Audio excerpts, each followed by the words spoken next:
So I want to come to you today and talk to you about online haters. We're all going to have them. We're all going to have them. There's always going to be people who will lie about you. Not even online. Sometimes people in your real life, people at school, people at work are going to gossip about you. They're going to believe things about you that aren't true. And it's disheartening. It's not fun. Nobody likes to be lied about. And people are going to believe things that are just so outlandish about you. But don't lose heart, because you know that's not who you are. And the most important thing is that you know who you are.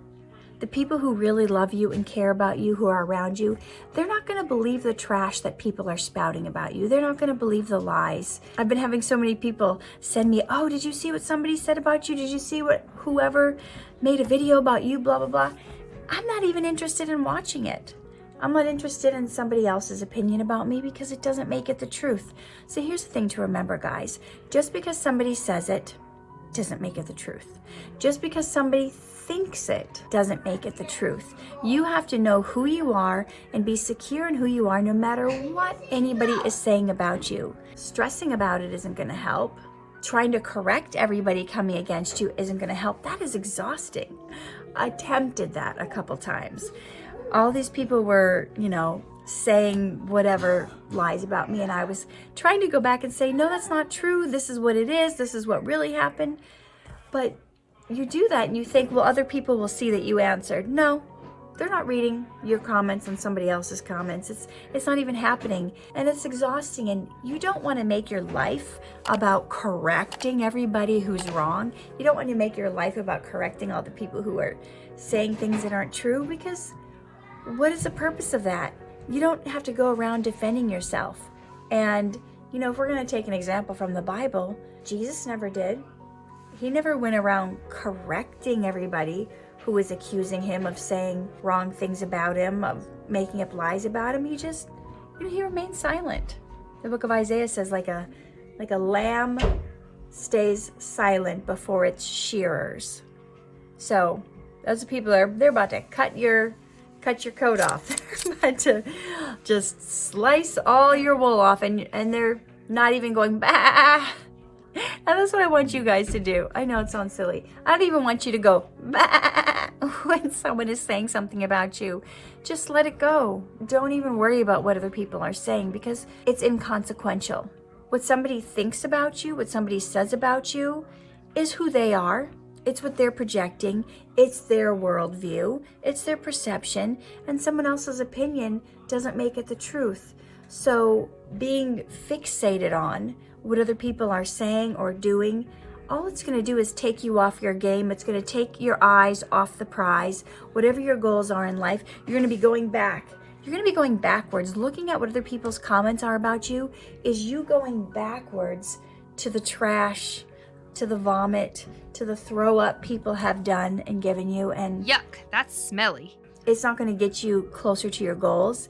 And if it makes somebody not like you, oh well, it's pretty biased to not like someone or not give someone a chance based on someone else's opinion of them if they hadn't seen it or witnessed it themselves. So it's kind of a good thing in a way. It weeds out the people you don't really want in your life.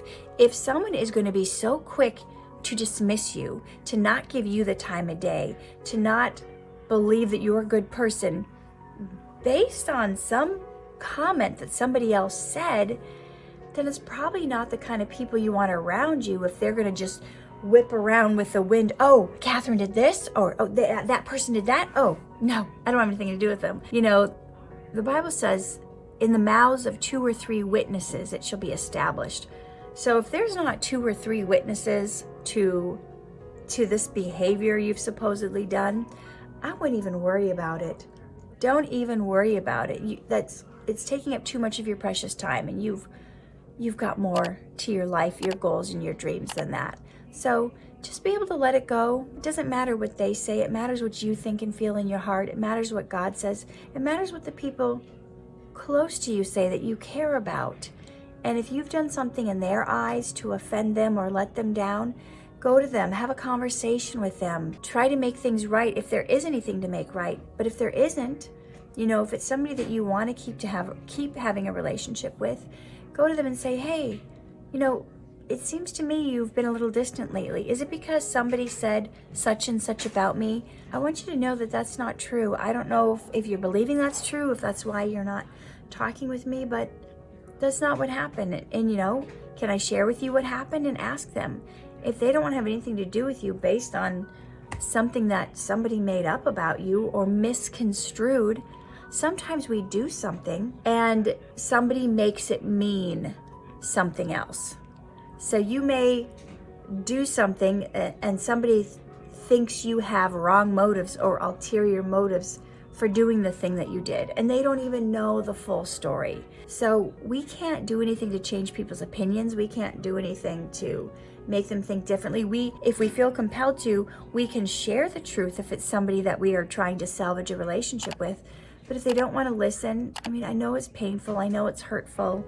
I've lost a friend who believed something about me that wasn't true, and I lost another friend who saw me do certain things, but then he misconstrued it to mean something he wanted it to mean, which was completely off base. So it's painful when that happens, it hurts, but if you allow yourself to be so pulled down by that, you're gonna stay stuck. You're never gonna get ahead, and you're not gonna get towards your goals in life.